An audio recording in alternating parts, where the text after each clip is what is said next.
Hello मेरे प्यारे दोस्तों, जेआरसी क्लासेस में आप सभी का स्वागत है। चलिए आज इतिहास का हम जो चैप्टर स्टार्ट किए थे उसमें सबसे पहले था प्राचीन भारत का इतिहास, जिसके में हम पुरातात्विक स्रोत के बारे में पूरा देख लिए थे। पुरातात्विक स्रोत के बारे में पूरा खत्म हो गया था। उसके बाद बताएंगे साहित्यिक स्रोत। आप साहित्यिक स्रोत हम यहाँ से शुरुआत करते हैं। चलिए देखिए,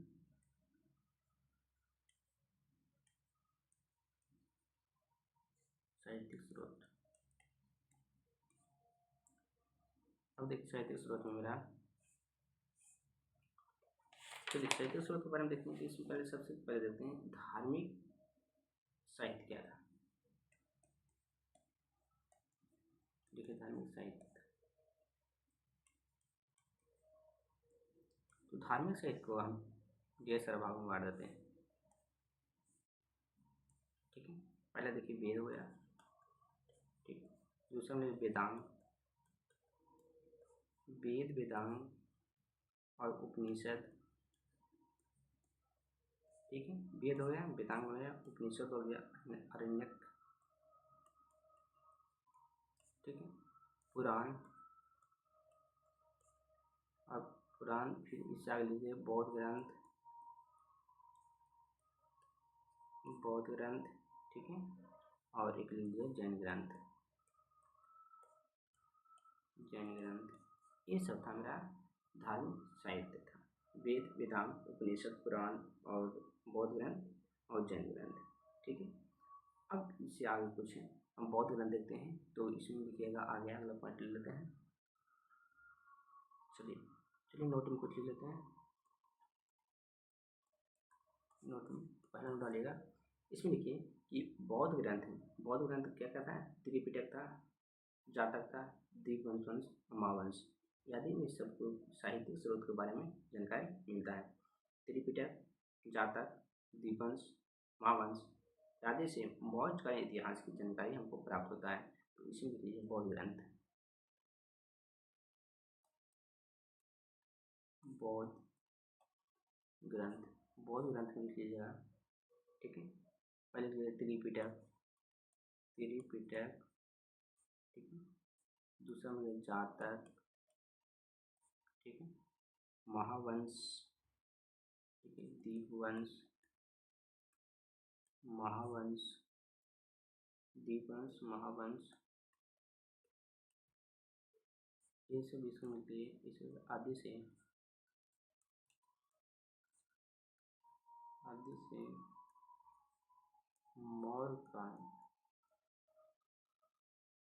मौर्यकालीन इतिहास का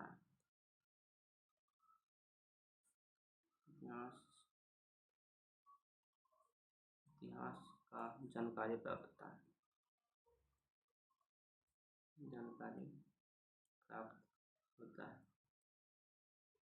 ठीक है, तो साहित्य स्रोत में बौद्ध ग्रंथ था, त्रिपिटक था, जातक था, दीपवंश, महावंश। इस सभी से क्या हो रहा था कि मौर्य काल के इतिहास की जानकारी प्राप्त हुआ। ठीक है, आगे चलिए, आगे अगला चलिए।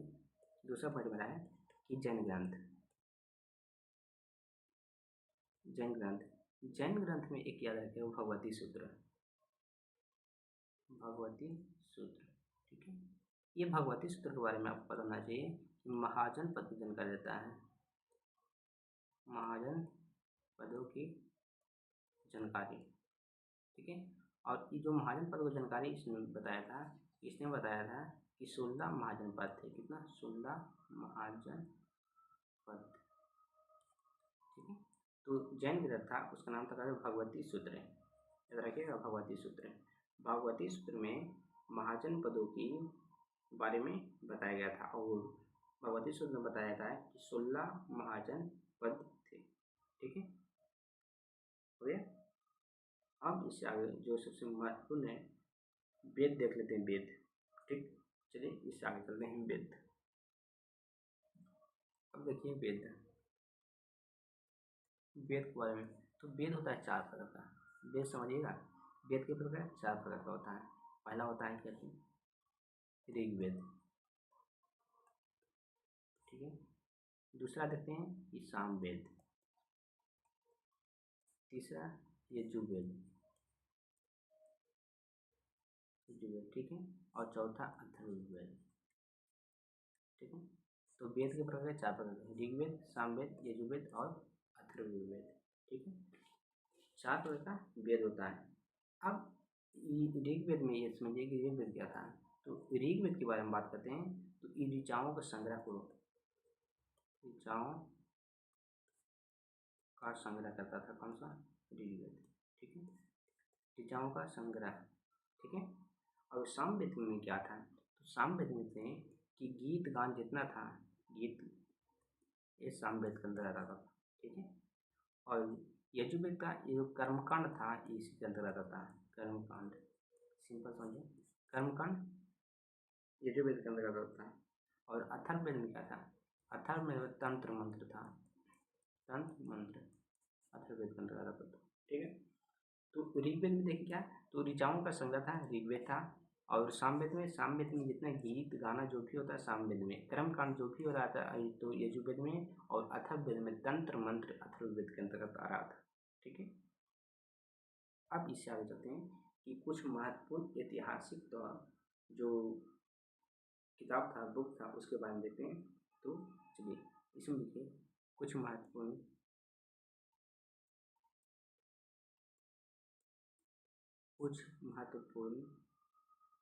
साहित्य,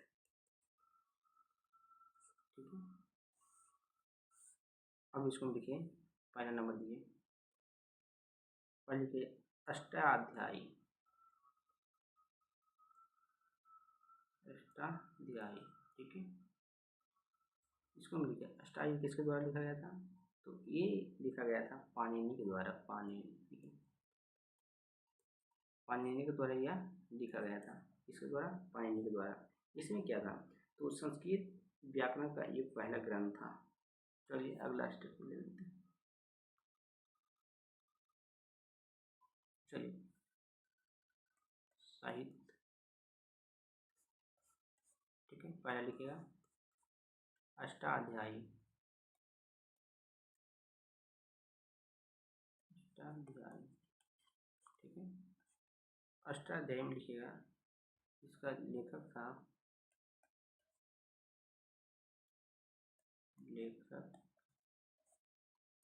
इसका लेखक था पाणिनि, पाणिनि, ठीक है।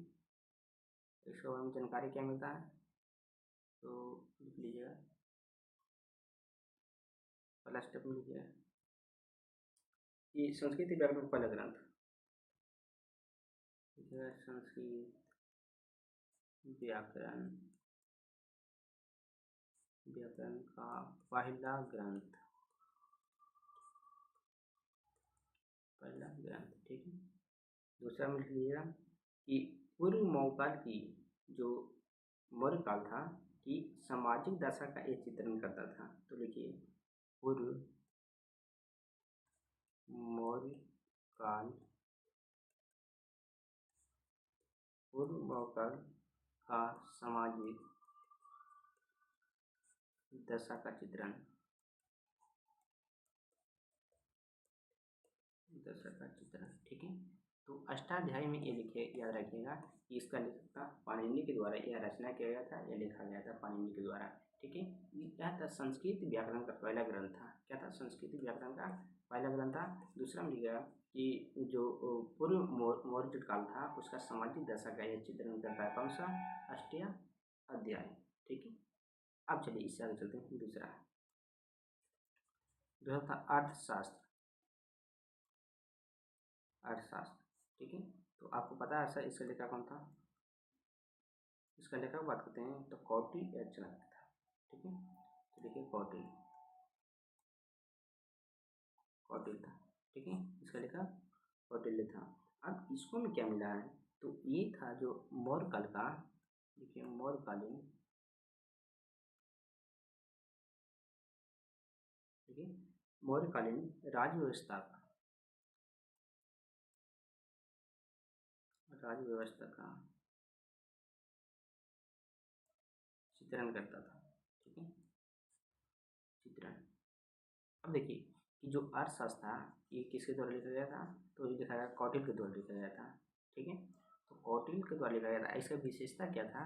तो अर्थशास्त्र था, वह राज्य व्यवस्था पॉलिटी का बुक था, यानी कि सब बोलता है इकोनॉमिक्स नहीं, ये था राज्य व्यवस्था, मौर्यकालीन जो राज्य व्यवस्था था उसके बारे में यह क्या किया था, चित्रण किया था। ठीक है, अर्थशास्त्र। ठीक है, अब चलिए इस आगे राजतरंगिणी लिखिए। चलिए इस आगे चलते हैं, दो हो गया मेरा। अगला मेरा है राजतरंगिणी। राजतरंगिणी, ठीक है, राजतरंगिणी ये किसके द्वारा लिखा गया था? ठीक है, तो राजतरंगिणी कलहन के द्वारा लिखा गया था। क्या नाम था? कलहन, कलहन के द्वारा लिखा गया था। इसकी विशेषता क्या था? तो इसकी विशेषता यह था कि कश्मीर के इतिहास के बारे में इन्होंने बताया था। तो देखिए कश्मीर के इतिहास,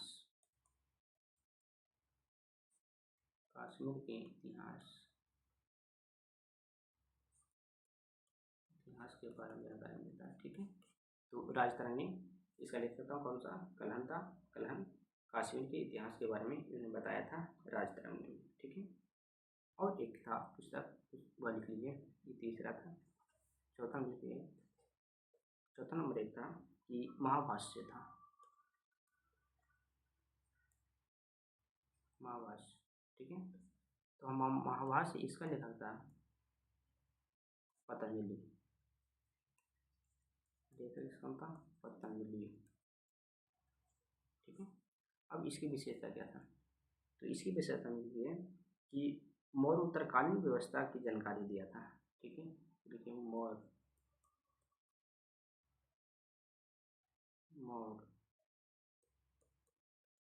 उत्तरकालीन व्यवस्था का चित्र है। ठीक है, अब फिर से एक बार देख लीजिए।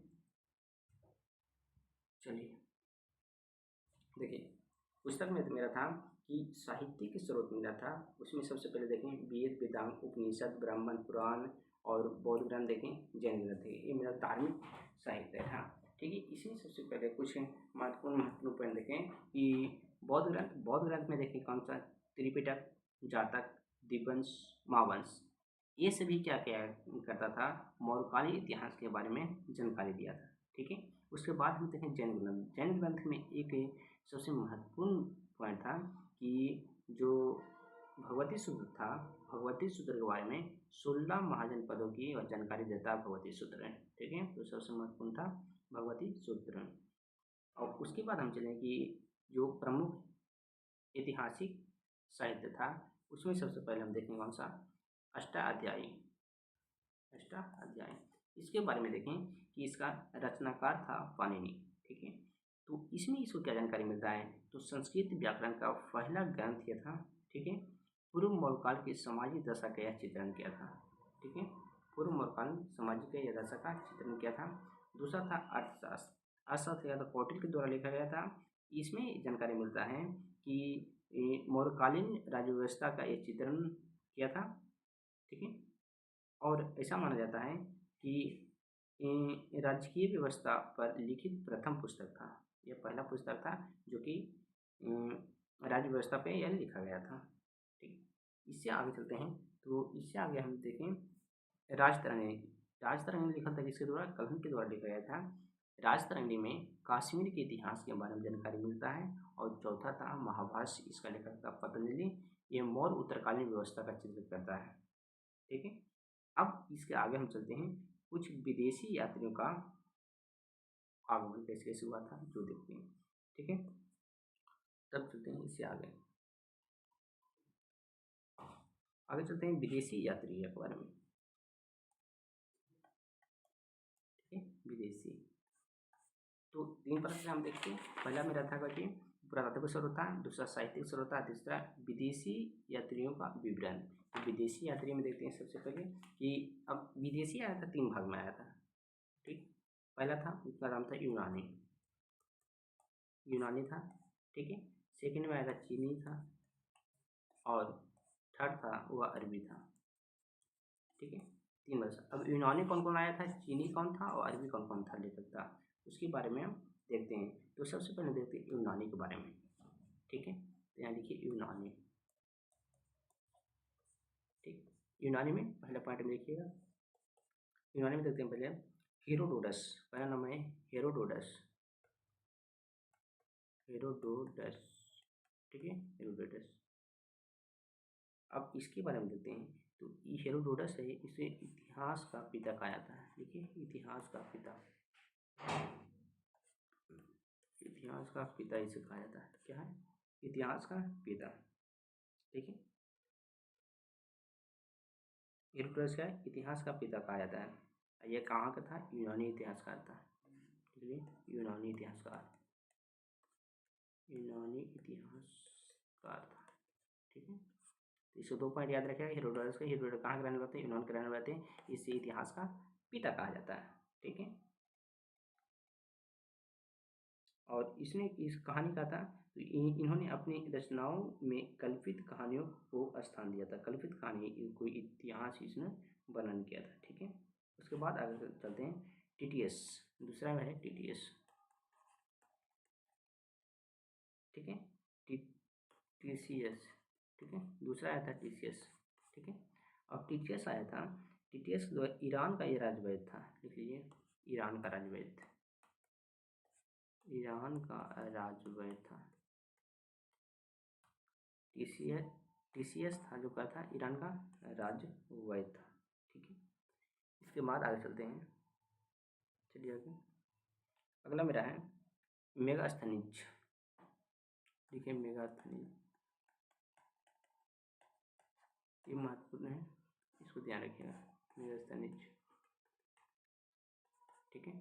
अब मेगास्थनीज के बारे में लिखिए कुछ कुछ पॉइंट कि मेगास्थनीज था, यह पुस्तक लिखा था इंडिका। इसका पुस्तक नाम था इंडिका। पुस्तक लिखिए, पुस्तक इंडिका। इंडिका इनके द्वारा लिखा गया था। ठीक है, और ये चंद्रगुप्त मौर्य के दरबार में आया था। तो लिखिए, चंद्रगुप्त मौर्य के दरबार में आया था। चंद्रगुप्त मौर्य के दरबार में आया था। ठीक, और यह सेल्यूकस निकेटर का राजदूत था। लिखिए,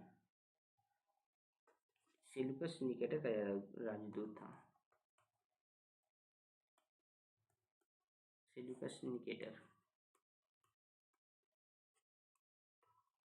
सेल्यूकस निकेटर का राजदूत था। ठीक है, सेल्यूकस निकेटर का राजदूत था। और इन्होंने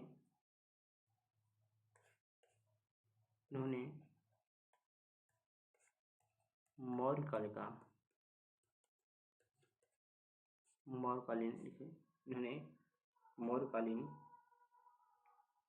समाज तथा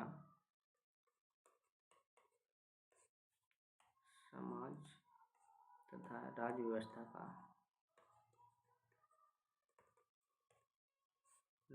का वर्णन किया था।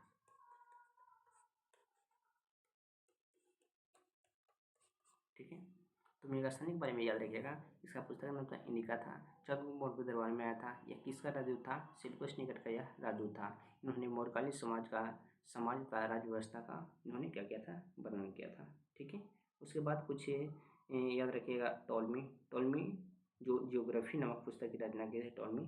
फिर प्लिनी आया था, जिसे नेचुरल हिस्ट्री की रचना की थी। याद रखिए, प्लिनी याद रखिएगा। अगला प्लिनी।